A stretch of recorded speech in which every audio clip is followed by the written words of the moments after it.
first half giving up threes like we did. I want you to understand we were playing in a way because all the tape I watched was number 2, number 22, number 1 driving the ball and getting near the basket. And so what we were doing was raking. So when they came by you, you went like that. But what did that open up? 3 ball. So in the second half, we were saying, you're not playing that way, except Z when I put him in and left the guy in the corner. Second thing, couldn't get him to drive the ball. They seemed to want to shoot jump shots. Now, we were running post-ups, and again, Z, you can't have 7 turnovers and expect to play a lot.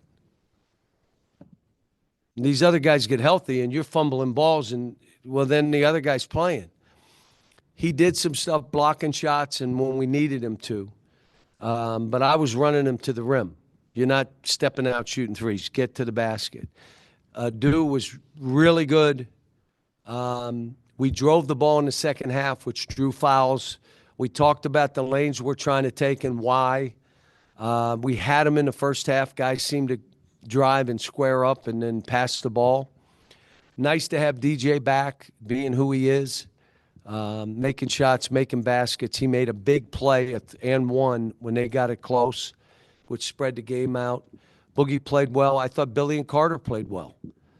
We got a ways to go. Now, I'll just leave you with this. The one thing I was really happy with, what was I angry about last game? You don't even know. Does anybody listen to what I'm saying? Say it. So one of you listens. The rest of you either don't know basketball or you're not listening to me at all. And I'm okay with both. It's fine. My wife doesn't listen to me. If I call my dog, he runs the other way, so I'm fine. You don't have to listen to me. The finish of the game. You saw how you finish a ball game now, how you're supposed to. That made me happy, that we moved it, use clock, score late in the clock. Bang, do that twice, the game's over. Now it goes from 12 to whatever, and they don't have enough time and enough attempts to beat you. They have to learn all this. And so today was a good day for that. And we made threes. But you do know since Baylor, where we started 0 for 9, that after that, through this game, I think we're at 45, 46% of our threes. We're at a high number. We just, we're a little bit confused and weren't as confident as we needed to be, but they're shooting the ball better. Just kind of a two-parter. Is there any expectation to have Trevin or Jonas back for Friday, and then just running a shorter rotation? How did you guys kind of handle that going into tonight? Well, Billy cramped up at one point, and, I played guys too many minutes, and Z just didn't want getting it done, so I went small. We played without a center, but how we finished the game, even didn't matter who was in there. We did a couple different things to finish the game, and those are more massaging the clock a little bit. You can give them 4 possessions or 9. In 4, they got to make every single shot, and we have to miss every single shot. But if you give them 8, they could beat you. And that's what these guys got to understand, and I thought they did better. But I hope we get one back, but if we don't, I don't think we can forfeit. I think we got to play the game, and if we have to, today when Carter, I think, almost dislocated his finger or might have, what if he didn't come back and we have 6? 6 happy guys. Exactly right. The defense, the early struggles, it wasn't really due to Brazil and Adu, not being there. It wasn't second chance points or points in the paint. What did you think of just the guards and their rotation tonight and fixing that maybe moving forward? The biggest thing was we were telling them to rake. So when you rake, he drives. You basically leave your man and rake. And then they go throw, and you can't get back to him. So I can't, like I told him, I'm not, and that was on me because we were talking about stunt and go back. But all the tape I watched, I just saw guys coming at the rim, and I said, you can't, But there are games where 2s aren't going to beat you, but 3s will. So Second half, I thought we played somewhat better.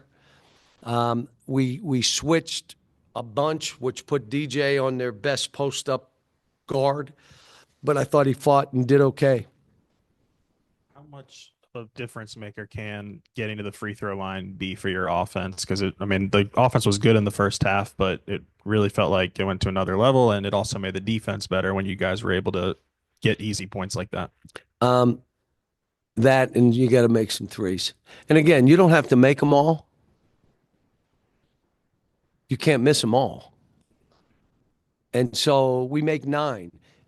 If you remember, but you probably don't, 8, 9, or 10 threes on this team means you're going to score near 90. Now let your defense do what your defense does. You make 4, like we did at Baylor, it's a 3-point game, and you have a chance, but it's hard. And then you also got to hope your defense shuts them down to give you a chance. Just makes it tough. And you're right. Free throws, 2 things. Stops the game and gives us our breath. Sometimes I don't want that because I'm trying to get to the legs of the other team. They're making all these threes. We'll do it on heavy legs. And then you start missing. So, but I agree, especially if we're making them, which we shot them pretty good. What percentage tonight was it? 80%. If it's 80% as a team, I'm happy. Keep getting fouled. 61, they were shooting about 50%. Then they missed 13 straight shots. They hit a few free throws, I think 4, but you guys went on a 20-4 run. Did you think your defense improved? Do you think it was just the percentages catching up, fatigue? What do you think led to that 0 for 13? I would hope we made it tougher for them, but some of it is numbers. You're not making every shot. You're going to miss some. And then you hope they miss 13 in a row. At the end of the game, they end up shooting 40% from the game, and that's our goal every game we play. If we hurt a team 40 or below, we should be okay. Now you got to rebound because they're shooting a low percentage. And we'd like to get 20 assists. We had 17. I think he averaged about 7 points last year. I know you had a lot of offensive firepower on that team, but he's averaging about 19 now. I know it's small sample size. What's the difference How about this? You're saying that, Bob, and he ain't taking 20 shots. He's scoring 19 on 10 shots. Today it was 8 for 10. But what he's done is matured. He's in better shape. He's stronger. He's better with the ball because he's stronger. He's a better player. He came to us out of high school, and, I think he was a 3-star player. You stay 2 years, and now you could be a lottery pick? I mean, think about it. Now, I'm going to tell you, if you looked at him as freshman and even his sophomore year physically, you didn't see this. He's grown into his father. His father's got 6'9", and that's his dad. I coached his dad. So I told him, you're growing into your dad. A lot of steals. You don't necessarily see that from a guy his size. What do you think's the key to that for him? He reacts. He's in good position, so he can do it.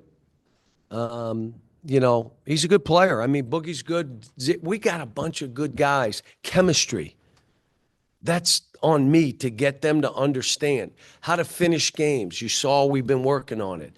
Chemistry means, how about this? Pass it sometimes just to pass. Get rid of it.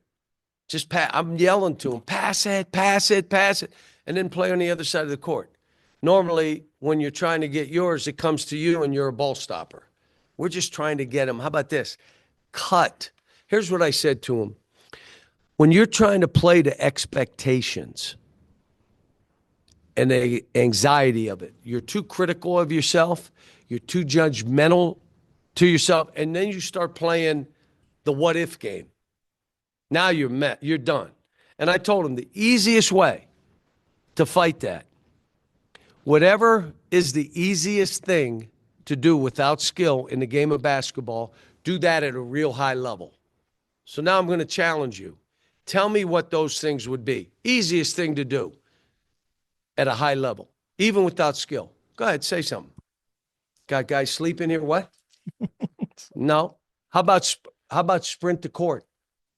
How about dive on the floor for a ball? It doesn't take skill. You're right. Rebounding is more effort than skill. Do those things. Help the helper. Be the guy talking.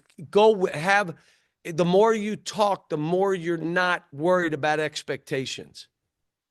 Then play to your training.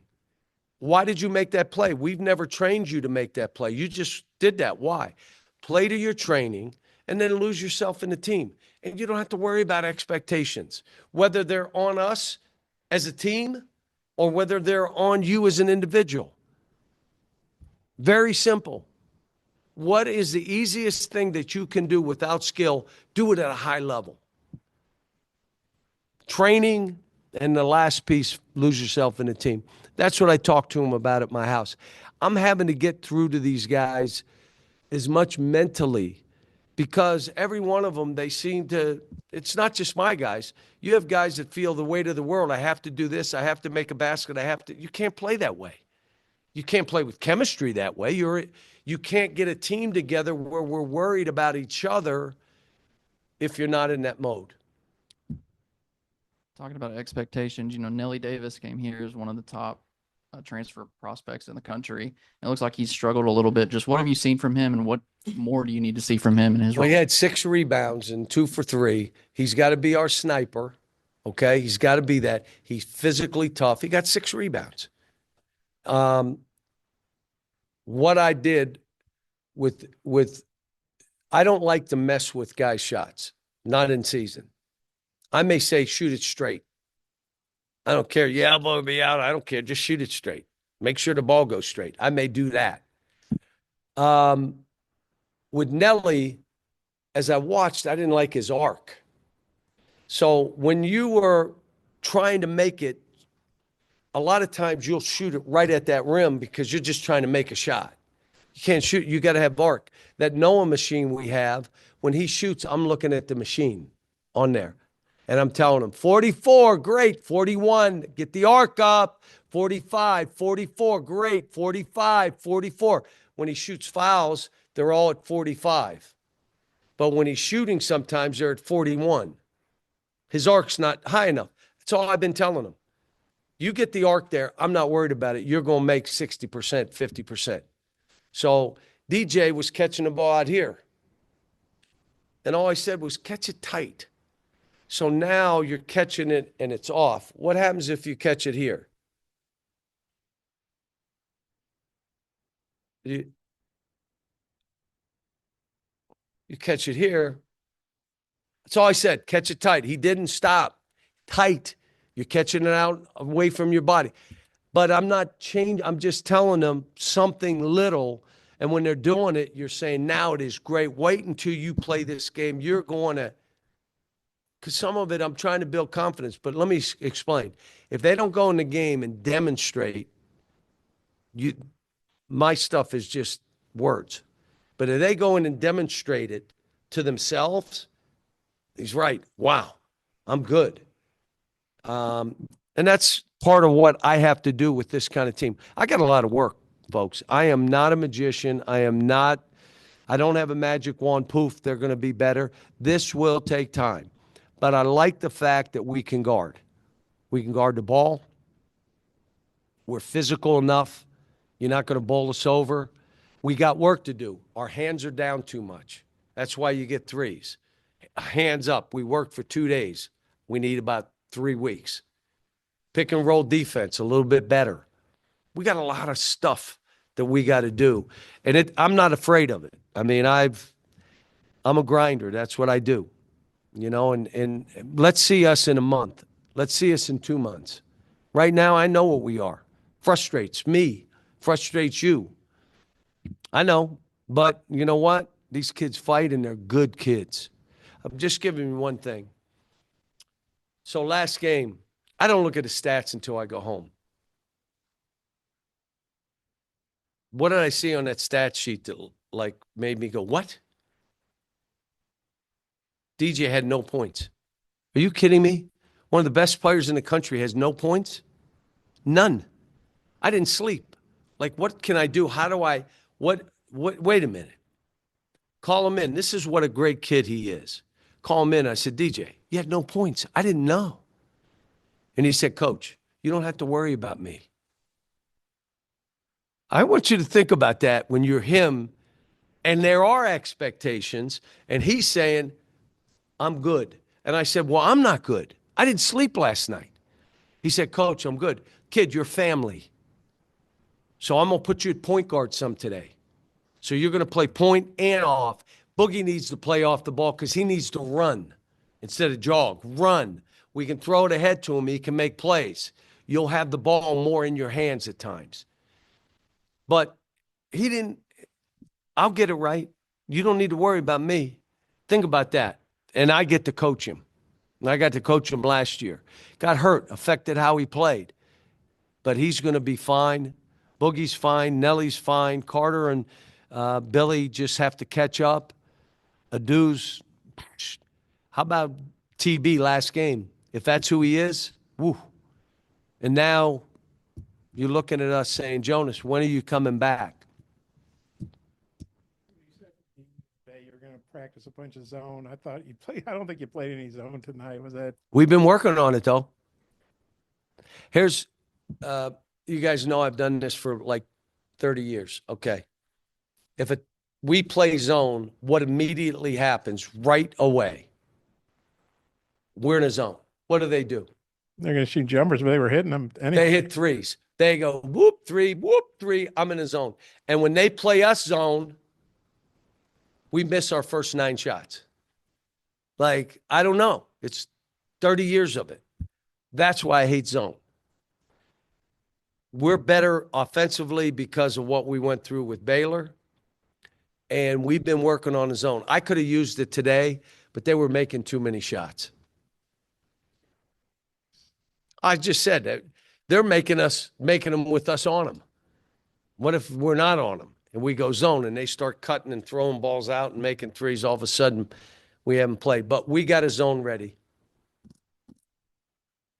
I guess you talked about the free throws for your team late, but conversely, what do you think about your team's ability to play defense without fouling, especially when the team was in a little bit of foul trouble there? There's all kind of ways of doing this. Look, if there were one way of coaching, this is the best way. You got to do it this way. I said to my team at my house, I don't have a system that I just bring a system. And I told them why. Now I'm going to ask you why I don't have a system. We play fast. We play unselfish. I have a different team every year. I can't have a system. This is the way you play. What if my team doesn't fit that? I'm doing it for me. Well, you got to play my way. I don't know. Defensively, though, I like playing without fouling. So you give them 6 fouls a half. Why only 6? Bob, you're good. Because they're never in the bonus then. That's how I like it. But sometimes you foul, sometimes you're in the wrong place, sometimes you take a couple charges or blocks, and all of a sudden you do. But there are other teams that are saying they can't call all these fouls, so keep fouling. And all of a sudden, an arm grab, and they steal one. There you go. That's why we do it. And we're going to play 11 guys, and we're fouling everybody. We're fouling on every bounce of the ball. I've never coached that way. I'm trying to teach them, how do you stay in front? How do you guard the ball? I like shot blockers. Anytime I've had shot blockers, my teams have been really good defensively. Anything else, folks? So I believe we play Friday. I believe. And as I walked out, my staff said, I said, how good are they? They said, Daryl's doing what he does. They change up defenses in and out and in and out, different zone and man and run it. I got 2 days to get this team ready for that. I was mad we have off tomorrow. But you have to give them 1 day a week. I'm ready to go. Let's go. Let's get this done. BetOnline is the world's most trusted betting platform and your #1 source for online betting. From the earliest odds to in-game live betting, BetOnline provides you with all the action and the ability to watch the games as they happen. With the largest selection of odds on everything from football, NBA, and college basketball, NHL to UFC and MMA. Head to BetOnline today to get in on the action with America's most trusted site for online wagering. BetOnline, the game starts here.